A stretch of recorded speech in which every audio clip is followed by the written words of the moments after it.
Assalamualaikum warahmatullahi wabarakatuh. Alhamdulillah wa syukurillah, asyhadu an la ilaha illallah wahdahu la syarika lah wa asyhadu anna Muhammadan abduhu wa rasuluh.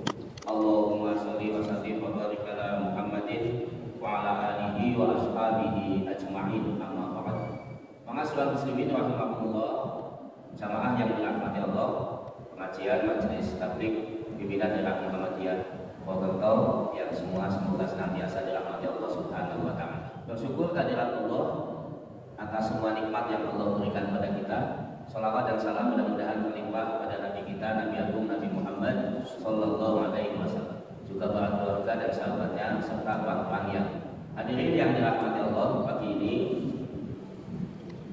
kita akan bicara tentang haji, jihad dan berkorban serta mengenang kembali akan sejarah Nabi Ibrahim alaihissalam bersama dengan putranya Ismail dan istrinya Hajar. Bapak Ibu hadirin yang dirahmati Allah, kita sekarang berada di bulan apa?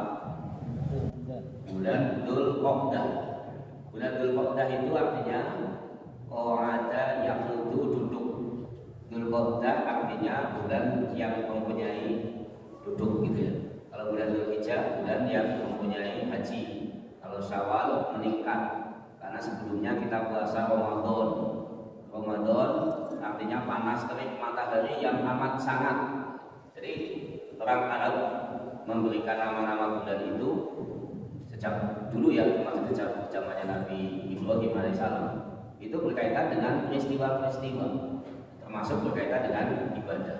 Nah, bulan ini disebut dengan bulan Dzulqa'dah karena yang muduna fihi anil asfari wal qital i'tidadan li ihramin bil haji. Bulan ini disebut dengan bulan Dzulqa'dah karena mereka pada bulan ini duduk atau berdiam diri di rumah, tidak melakukan bepergian, tidak melakukan peperangan. Mereka duduk tinggal di rumah, i'tidadan, untuk persiapan li'ihramin bil haji, untuk melaksanakan ihram, menjalankan ibadah haji. Gitu. Itu sejarahnya kenapa bulan ini disebut dengan bulan Dzulqa'dah. Itu karena yang muduna fihi anil asfari wal kita, mereka pada duduk berdiam di rumah, tidak bepergian, juga tidak ada peperangan, i'tidadan, untuk persiapan li ihramin bil haji, yaitu untuk ihram melaksanakan ibadah haji. Nah, ibadah haji disyariatkan oleh Allah sejak zaman Nabi Ibrahim alaihissalam. Kita cerita sedikit gitu ya tentang sejarah haji. Waktu itu Ibrahim tinggal bersama istrinya yang pertama Sarah di Palestina. Kemudian karena nggak punya anak, Ibrahim disuruh menikahi budaknya yang namanya Hajar. Kemudian Hajar dengan Hajar punya anak yang namanya Ismail. Kemudian Allah menyuruh Ibrahim bersama Hajar dan Ismail dari Palestina untuk pergi, yaitu ke satu lembah yang di lembah itu tandus, kering, tidak ada air, tidak ada tanaman, tidak ada manusia. Lembah itu berarti tanah yang rendah, dikelilingi oleh bukit batu, bukit batu. Setelah sampai di situ, Ismail yang kecil, kemudian ibunya Hajar, Ibrahim. Tetapi sampai di situ, summa qafa Ibrahim muntaliqa. Setelah sampai di situ, Ibrahim kemudian bangkit dan meninggalkan Hajar bersama Ismail di lembah yang rendah tadi, yang tidak ada apa. Dalam hadis riwayat Muslim yang banyak diceritakan, saya ambil bagian belakangnya. Nah, kemudian istrinya mengikuti Ibrahim, tapi Ibrahim terus pergi gitu. Istrinya bingung. Dalam kebingungan itu, istrinya bertanya kepada suaminya, "Atatruquna fi hadzal wadil ladzi laisa fihi insun wala syai'un?" Apakah engkau akan meninggalkan kami di lembah ini, lembah yang tandus, yang tidak ada manusia, tidak ada siapapun, wala syai'un, dan tidak ada sesuatu apapun. Nah, Ibrahim ditanya dengan kalimat itu, Ibrahim diam dan terus berjalan. Istrinya pun mengikutinya dan terus diulang-ulang pertanyaan tadi. Atatrukuna fi hadzal wadil ladzi laisa fihi syai'un wala insun, laisa fihi insun wala syai'un. Apakah engkau akan meninggalkan kami di lembah ini di mana tidak ada manusia dan tidak ada sesuatu apapun? Terus diulang-ulang pertanyaan itu. Tapi Ibrahim tetap diam, tidak menjawab pertanyaan istrinya dan tetap pergi meninggalkannya. Kalau nanya bapaknya ditanya kok diam saja. Bapaknya itu saking bingungnya, ya saking bingung. Kemudian Hajar pertanyaannya diganti kalimatnya. Apa pertanyaan berikutnya setelah berulang-ulang tanya dan dijawab? Kemudian Hajar bertanya kepada Ibrahim dengan kalimat, Allahul ladzi amaraka bihadza. Apakah Allah yang menyuruh engkau, yang memerintahkan engkau dengan ini? Jadi kalimatnya diganti. Allahu amaraka bihadza. Apakah Allah yang menyuruhmu meninggalkan kami? Ibrahim menjawab, "Na'am." Iya, sambil pergi. Sambil apa kata istrinya? Kata Hajar, "Oh, kalau begitu ya, la yudhiyyuna. Allah tidak akan menyia-nyiakan kami." Hajar tidak lagi mengikuti langkah Ibrahim setelah tahu bahwa itu adalah perintah Allah. Karena itu perintah Allah, dia yakin bahwa Allah tidak akan menyia-nyiakannya. Kemudian dia balik ya ke putranya Ismail yang masih bayi. Ibrahim pergi meninggalkan, kembali ke Palestina. Nah, dalam keadaan yang tidak ada makanan, tidak ada minuman, tidak ada apapun dan tidak ada siapapun, bisa dibayangkan Bapak Ibu, lembah, tempat yang rendah, kemudian dikelilingi bukit-bukit batu. Kemudian Hajar lari ke bukit Sofa. Terlihat ada pantulan cahaya seperti air. Ternyata tidak ada air. Kemudian lari ke bukit Marwah yang jaraknya kurang lebih 450 meter atau setengah kilo. Sampai di bukit Marwah juga tidak ada air. Melihat bukit Sofa seakan-akan ada air, yang disebut dengan Fata Morgana. Terus lari lagi ke bukit Sofa dan terus begitu sampai 7 kali, dan ternyata di bawah kaki Ismail yang masih bayi itu, yang masih kecil, dengan gejolan-gejolan kaki itu, kemudian keluarlah yang namanya air yang kemudian dikenal dengan sumur Zam-Zam. Makanya kalau kita lihat sumur Zam-Zam itu posisinya bukit Sofa turun gitu ya di situ. Nah, sebelahnya Ka'bah yang sudah dibangun. Waktu itu belum ada Ka'bah. Itulah keyakinan. Ketika yakin kita kepada Allah, benar-benar yakin, yang secara logika sulit untuk diterima. Betapa beratnya Nabi Ibrahim meninggalkan istri dan anaknya yang tidak ada apapun dan tidak ada siapapun. Demikian pula beratnya seorang istri yang meninggal suaminya dengan anak kecil yang di situ tidak ada makanan dan tidak ada siapapun. Tapi kalau gitu yakin kepada Allah, Allah pasti tidak akan menyia-nyiakannya. Ini keyakinan yang harus kita ambil. Kemudian Ibrahim setelah lama di Palestina, ya, sementara Hajar dengan anaknya Ismail di Bakkah atau Makkah. Nah, kemudian setelah Ismail beranjak dewasa, kalau ditanya, kok bisa hidup Pak dengan air? Awalnya dengan air Zam-Zam, gitu ya. Dengan air Zam-Zam itu keluar air, maka burung-burung pada turun ngambil air. Wilayah yang gersang tadi dengan ada air menjadi ada kehidupan. Nah, kafilah-kafilah yang sedang berjalan melakukan perjalanan melihat dari jauh ada burung-burung pada turun. Maka orang-orang Arab sudah paham kalau di situ ada burung pada turun, berarti di bawah itu ada air. Maka kafilah-kafilah yang melakukan perjalanan pun pada ke situ. Ternyata di situ ada Hajar, Siti Hajar, juga ada anak Ismail. Nah, kemudian minta air. Nah, kemudian disitulah menjadi awal kehidupan. Kemudian muncul ada tetangga tinggal di situ dan seterusnya. Ini awal Makkah. Nah kemudian setelah Ismail mulai beranjak dewasa, Ibrahim kembali datang ke situ. Ibrahim kembali datang ke situ. Yang oleh Allah diperintahkan untuk membangun Ka'bah. Diperintahkan untuk membangun Ka'bah. Bisa dilihat dalam Quran surat Ali Imran ayat 96. Ali Imran ayat 96. A'udzu billahi minasyaitonir rajim. Inna awwala baitin wudi'a lin-nasi lalladzi bi Bakkah mubarak. Bi Bakkah mubarak wa hudan lil alamin. Sesungguhnya rumah yang mula-mula dibangun untuk beribadah bagi manusia ialah Baitullah yang ada di Bakkah. Dulu namanya Bakkah. Kemudian dikenal dengan Makkah. Mubarakan yang diberkahi, diberkahi. Wa hudan lil alamin, dan menjadi petunjuk bagi semesta alam, bagi semua manusia. Itu riwayatnya begitu.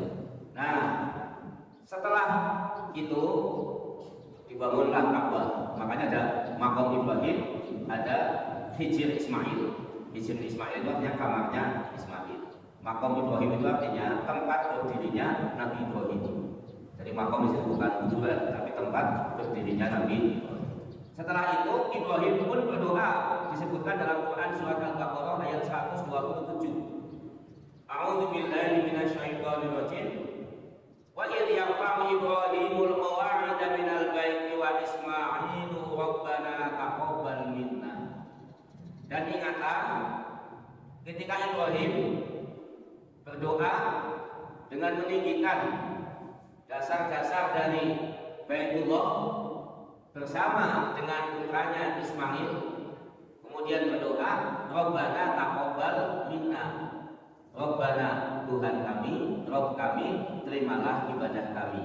Innaka antas sami'ul alim, sesungguhnya Engkau adalah Zat yang Maha mendengar lagi Maha mengetahui. Quran surat Al-Baqarah ayat 120. Setelah itu Ibrahim diperintahkan oleh Allah untuk menyeru kepada manusia melaksanakan ibadah haji.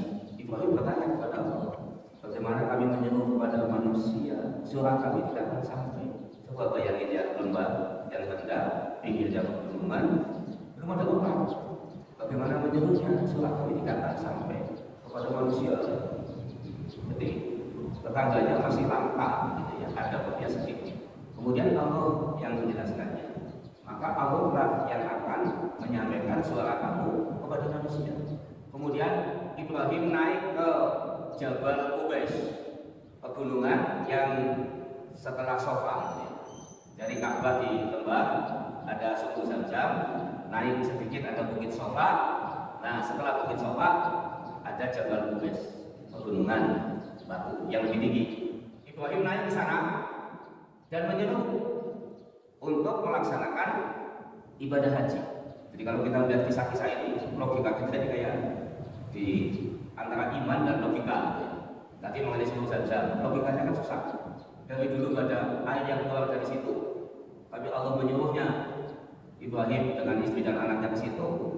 Kok bisa muncul air Zam-Zam pada saat itu? Dan sampai sekarang tidak pernah habis air. Jadi kenapa kok tidak muncul sebelum-sebelumnya? Kok pas di situ? Jangan bilang kebetulan. Di dunia ini nggak ada yang kebetulan. Kita kan sering ngomong kan, wah kebetulan tadi saya ketemu dia di pasar. Itu bukan kebetulan, itu qadarullah. Allah mentakdirkannya gitu. Saya pulang dari Masjid Agung, tadi jalan-jalan, kebetulan ketemu dengan teman lama. Itu bukan kebetulan, itu takdir Allah. Makanya marilah kita biasakan untuk mengatakan qadarullah, mengatakan qadarullah. Jadi bukan kebetulan, itu Allah mentakdirkannya. Jadi peristiwa yang ada di dunia ini tidak ada yang kebetulan gitu loh. Semua Allah yang menjalankannya, semua Allah yang mentakdirkannya. Nah, kembali gitu ya tentang tadi air Zam-Zam. Qadarullah, Allah menetapkannya. Ibrahim naik ke Jabal Qubais menyeru orang untuk menjalankan ibadah haji. Perintah ini diperintahkan lagi kepada Nabi Muhammad SAW dalam surat Al-Hajj ayat 27. Surat Al-Hajj ayat 27. A'udzubillahi minasyaitonirrajim. Wa adzim fin nasi bil haji yatuka rijalan wa ala kulli dhamir yatina min kulli fajjin amin. Dan serulah olehmu kepada manusia bil haji untuk mengerjakan haji, yatuka rijalan, niscaya mereka akan mendatangimu dengan berjalan kaki, rijalan wa ala kulli dhamirin ya'ti min kulli fajjin amin, dan menggunakan unta-unta yang lurus yang datang dari tempat segala penjuru yang jauh. Jadi diperintahkan kembali kepada Nabi Muhammad SAW, dan Allah meyakinkan kepada Nabi Muhammad niscaya mereka akan datang baik dengan berjalan kaki atau menaik unta yang lurus yang datang dari segenap penjuru yang jauh. Saat itu susah memang untuk dibayangkan. Perintah haji itu kepada Nabi Muhammad SAW tahun ke-6 Hijriah, tahun ke-6. Tapi Nabi belum bisa menjalankan. Tahun ke-7 belum bisa, tahun ke-8 belum bisa, ke-9 juga belum bisa. Baru tahun ke-10 setelah dikuasainya kota Mekah, Fathu Makkah, Nabi baru bisa menjalankan ibadah haji di tahun ke-10 Hijriah. Dan jamaahnya sahabat yang ikut jumlahnya sampai 90.000 sahabat yang mengikutinya. Bahkan ada wanita hamil tua ikut sampai-sampai di perjalanan melahirkan. Nah, ini menjadi dasar hukum, gitu ya. Ya, Rasulullah itu kan kehidupannya menjadi hukum. Jadi peristiwa-peristiwa itu turun seiring dengan kehidupan. Makanya tawaf itu kan harus dalam keadaan yang suci. Nah, bagaimana kalau dia haid atau nifas, sedangkan rombongan itu sudah mau pulang ke tanah air? Makanya menurut mazhab Hanafi boleh saja dia mandi sebagaimana telah suci, kemudian berwudu, kemudian melaksanakan tawaf. Nah, baru Nabi melaksanakan ibadah haji di tahun ke-10. Qadarullah 81 hari setelah bulan ibadah haji, Rasulullah wafat. Sehingga haji itu disebut dengan haji wada atau haji pamitan. Maka seorang muslimin rahimahullah, jamaah yang dirahmati Allah.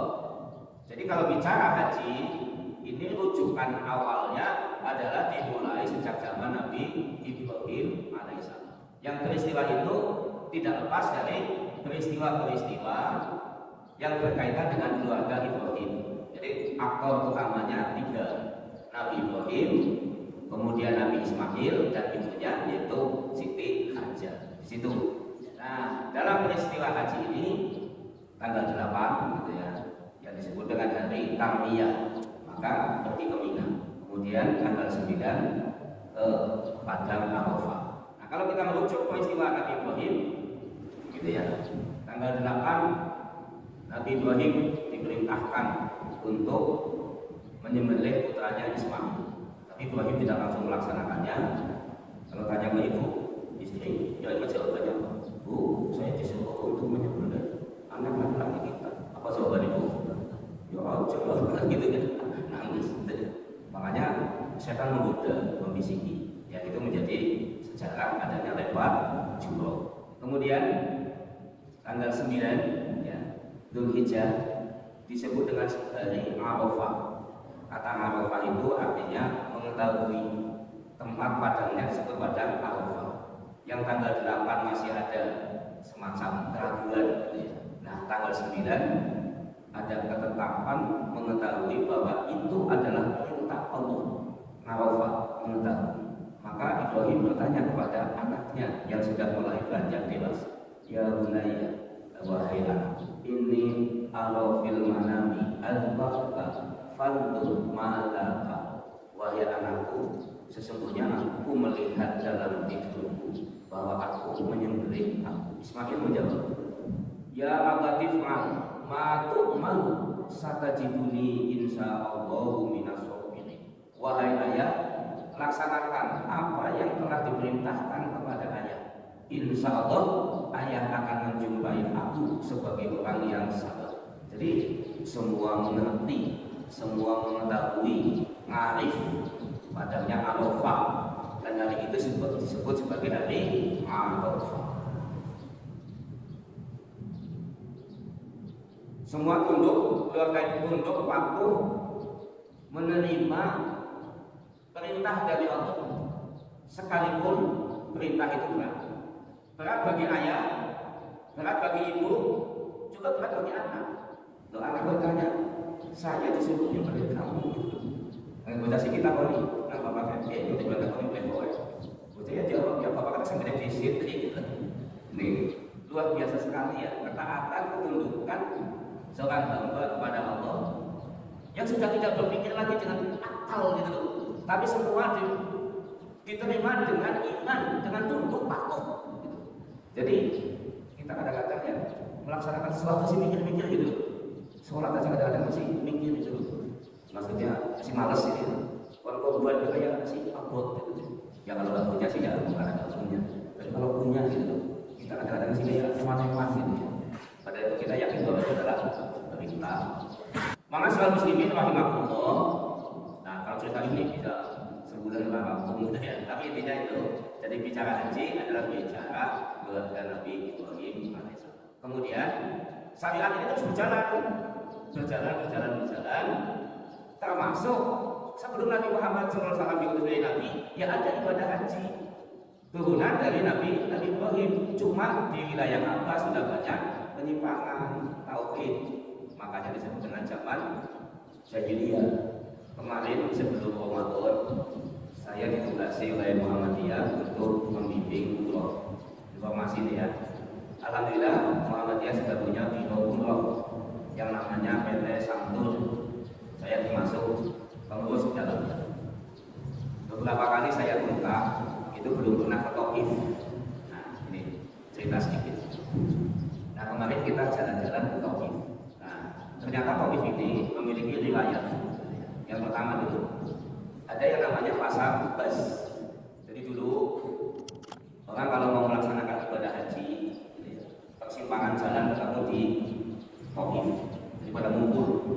Ya mungkin gambarannya kalau Masjidil Haram di sini Cikagung gitu ya, mungkin Taif di Buntu sana. Jadi orang-orang yang mau ke sini ketemu dulu di sana.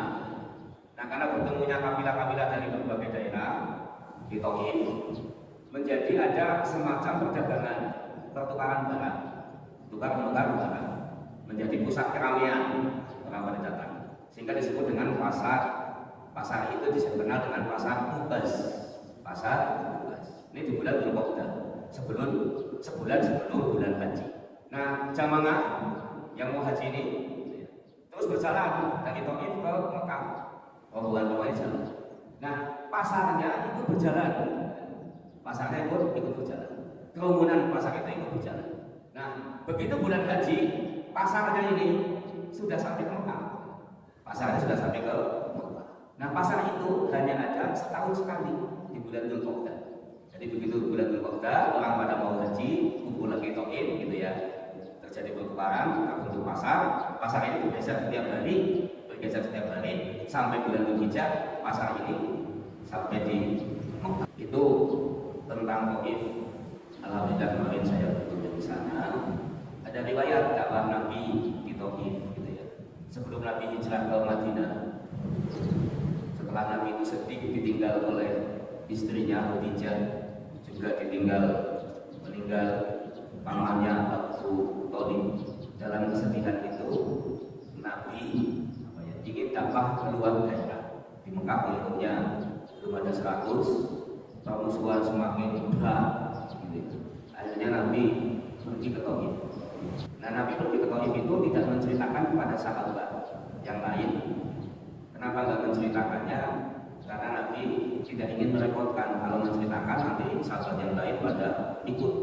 Jadi Nabi pergi sendiri, hanya ditemani oleh budaknya atau pembantunya Zaid bin Harits. Bagi berdua harapannya mengajak tokoh-tokoh yang ada di Taif bisa menerima Islam sehingga Islam semakin luas. Ini belum ada cerita Madinah gitu kan. Nah, sampai di Taif menjumpai 3 tokoh di sana yang berpengaruh. Harapannya beliau itu masuk Islam. Tapi apa yang terjadi? Sampainya di Taif, mereka menolak. Bukan hanya menolak, tapi mengolok-olok gitu. Nabi sangat sedih. Kemudian Nabi meminta, oh kalau begitu gitu ya,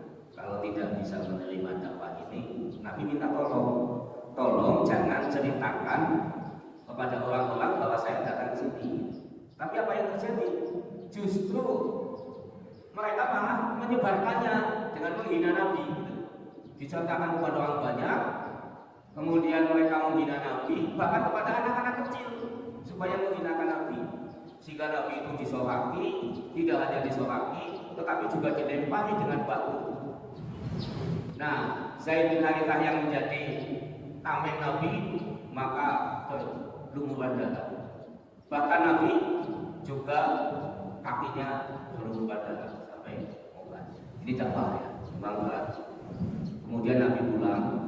Dalam perjalanan pulang itu Nabi berhenti di pagar kebun anggur milik orang Mekah, orang kafir Mekah. Nabi sedang bersandar di pagar kebun anggur itu. Pemiliknya melihat dan mengenali Nabi, tapi dia orang kafir. Orang kafir yang membenci Nabi. Walaupun dia kafir, saking menderitanya Nabi Sallallahu Alaihi Wasallam bersama pembantunya, sampai muncul rasa iba. Muncul rasa iba. Setelah muncul rasa iba itu, menyuruh kepada budaknya, coba kamu beri minum, beri makan kepada itu. Nah, kemudian budaknya pun melaksanakan perintah majikannya. Setelah diperintah ngasih minum juga makanan, maka budak itu memberikan minum kepada Nabi. Bicara minum jadi minum. Nah, Nabi ketika minum, ini yang peristiwa asing ya, pada saat itu. Ketika Nabi minum, Nabi mengucapkan Bismillahirrahmanirrahim. Nah, budaknya orang kafir tadi terheran-heran, kalimat apa yang kau ucapkan? Dan Nabi mengatakan, saya adalah Rasul, seorang Rasul yang diutus oleh Allah. Kalimat itu adalah kalimat yang menunjukkan bahwa Allah adalah Zat yang Maha Pengasih lagi Maha. Kemudian Nabi tanya, kamu asalnya dari mana? Saya dari kampung yang jauh, di mana kampung itu adalah kampungnya Nabi Yunus alaihissalam. Nabi mengatakan saya adalah saudaranya Yunus. Nabi Yunus itu ya, Nabi terdahulu gitu. Nah, dari peristiwa itu, dari dialog itu, si budak tadi kemudian bersyahadat masuk agama, percaya bahwa Nabi Muhammad adalah utusan Allah. Sehingga kesedihan Nabi di mana diusir dilempari batu, ternyata ada budak yang masuk Islam yang tidak diduga sama sekali. Maka sahabat muslimin rahimahullah, wilayah Taif itu wilayah yang sangat sejuk. Termasuk imam besar Masjidil Haram, Sudes Abdul Rahman ya, itu rumahnya di Taif atau berasal dari. Kemudian Ibnu Abbas juga yang dikenal sahabat Ibnu Abbas. Kalau Bapak Ibu melihat hadis banyak yang diriwayatkan oleh Ibnu Abbas. Padahal Ibnu Abbas ketika Nabi hidup itu usianya baru 11 tahun. Makanya ada istilah sahabat besar, ada sahabat kecil. Nah, Ibnu Abbas yang dipilih oleh Allah, kalau ibarat rumah ini gudangnya ilmu, Ibnu Abbas adalah pintunya. Jadi Ibnu Abbas adalah sahabat yang memiliki kelebihan kecerdasan ilmunya. Dan kalau kita baca hadis, banyak sekali hadis-hadis yang diriwayatkan oleh Ibnu Abbas. Dia diangkat oleh Umar bin Khattab menjadi mufti. Itu pada usia 11 tahun. Berarti pada zaman Nabi, Ibnu Abbas usianya masih 9 tahun. Abu Bakar puasa setengah tahun. Ketika Umar berpuasa menjadi khalifah, Ibnu Abbas diangkat menjadi mufti atau hakim sebagai penasehat khalifah dan dimintai fatwanya. Ini kelebihan sahabat Ibnu Abbas. Dan Ibnu Abbas berdakwah dengan meriwayatkan hadis yang begitu banyak. Dan beliau menghabiskan masa tuanya itu di Taif. Jadi tidak di Madinah gitu ya. Menghabiskan masa tuanya qadarullah di akhir usianya beliau mengalami kebutaan, kemudian tidak ingin terlibat pikuk politik ya, di Madinah ketika zamannya Umar bin Khattab. Ketika bukan Umar bin Khattab, ketika zamannya Aisyah datang ke sini. Nah, Ibnu Abbas akhirnya mengasingkan diri, semacam mengasingkan diri dari kehidupan politik. Kemudian beliau menetap di Taif sampai wafatnya. Itu Ibnu Abbas. Bapak Ibu yang dirahmati Allah, satu hadis lagi, ini juga riwayat Ibnu Abbas. Masih kembali ke bulan Dzulqa'dah, cerita bulan Dzulqa'dah. Ibnu Abbas meriwayatkan, Ibnu Abbas radhiyallahu anhu berkata bahwa Rasulullah sallallahu alaihi wasallam bersabda. Ini berkaitan dengan bulan Dzulhijjah. Rasul bersabda, "Man amalu fi ayyamin afdalu minha fi hadzal ashr." Tidak ada satu amalan yang lebih afdol, yang lebih utama pada 10 hari ini, kata Rasulullah di bulan Dzulhijjah. Qalu, sahabat bertanya, Nabi menyampaikan sesuatu. Wah, tidak ada amalan yang lebih utama di 10 hari ini. Sahabat bertanya, qalu, walal jihad, dan tidak jihad. Jihad itu kan amalan yang paling tinggi. Nabi mengatakan ada amalan yang paling tinggi, yang afdol sekali. Sehingga sahabat tanya, walal jihad, tidak jihad. Nabi menjawab, walal jihad, ya tidak jihad. Artinya amalan ini lebih tinggi dari jihad. Jihad itu kan sudah sangat tinggi. Nabi mengatakan jihad tidak, jadi lebih tinggi dari jihad. Illa rajulun yuqatilu bi nafsihi wa malihi falam yarji' bi syai'in. Kecuali jihadnya itu di mana orang itu serta harta yang dibawanya membahayakan dirinya, sehingga dalam jihad kemudian dia mati syahid, yang tidak kembali baik jiwanya maupun hartanya, itu baru lebih tinggi, lebih afdol dari amalan ini. Maka amalan apa? Itu Dzulhijjah yang lebih tinggi nilainya dari jihad, kecuali kalau jihadnya sampai wafat sehingga kehilangan nyawa dan kehilangan harta, yaitu melaksanakan ibadah haji. Dalam hadis lain juga dikatakan, riwayat Abu Hurairah dari Ibnu Abbas ya, kalau dari Abu Hurairah dikatakan bahwa Rasulullah ditanya oleh sahabat, ayyul amali afdol, amal apakah yang paling afdol? Faqala, Nabi menjawab, imanun billah, kamu percaya kepada Allah wa rasulih, dan kepada utusannya. Qila summa madza, kemudian ditanya amalan apa lagi? Qala, Rasulullah menjawab, al jihadu fi sabilillah, yaitu berjihad di jalan Allah. Qila, kemudian Nabi ditanya lagi, summa madza, kemudian amalan apa lagi? Qala, Nabi menjawab, hajjun mabrurun, yaitu haji yang mabrur. Bapak Ibu hadirin yang dirahmati Allah, itu tentang ibadah haji dan jihad. Kemudian untuk kurban, nanti bisa dilihat Quran surat Al-Hajj ayat 36-37. Quran surat Al-Hajj ayat 36-37, Allah menyampaikan, a'udzubillahi minasyaitonirrajim, wal budna ja'alnaha lakum min sya'airillahi lakum fiha khair. Dan telah kami jadikan untuk kamu unta-unta itu sebagian dari syiar Allah. Fadhkuru smallahi 'alaiha shawaf, maka sebutlah nama Allah atasnya ketika kamu menyembelihnya. Menyembelih unta itu dalam keadaan berdiri, ya, untanya berdiri. Kalau menyembelih sapi kan ditiduran, kalau menyembelih unta itu dalam keadaan berdiri. Fa idza wajabat junubuha, dan ketika dia sudah roboh, sudah mati, fakulu minha, maka makanlah dari sebagiannya. Wa at'imul qani'a, dan berilah makan orang-orang yang tidak meminta-minta, orang yang qana', orang yang menjaga. Wal muqtar, dan orang-orang yang minta-minta, orang fakir, orang miskin. Kadzalika sakharnaha lakum la'allakum tashkurun, demikianlah kami tundukkan dia untukmu agar kamu bersyukur. Nah, ayat berikutnya 37, layana lallaha luhumuha wala dima'uha, tidak akan sampai kepada Allah dagingnya, dan juga tidak akan sampai kepada Allah darahnya. Walaki yanaluhu taqwa minkum, akan tapi yang akan sampai kepada Allah adalah takwanya dari kamu sekalian. Nah, ini menjadi dasar kurban. Kurban itu kita kerjakan atas dasar ketundukan kepatuhan, karena itu perintah Allah, dan itulah takwa kita yang akan sampai kepada Allah. Sedangkan dagingnya fakulu minha, maka makanlah olehmu sebagiannya, tidak lebih dari sepertiga. Kemudian berikan kepada hadiatolan, orang-orang yang tidak minta-minta, tetangga, saudara, juga kepada orang-orang yang minta-minta, pada fakir, pada miskin. Demikian Bapak Ibu hadirin yang dirahmati Allah, mudah-mudahan bermanfaat. Mohon maaf apabila ada kesalahan dan kekurangannya. Billahi taufiq wal hidayah. Wassalamualaikum warahmatullahi wabarakatuh.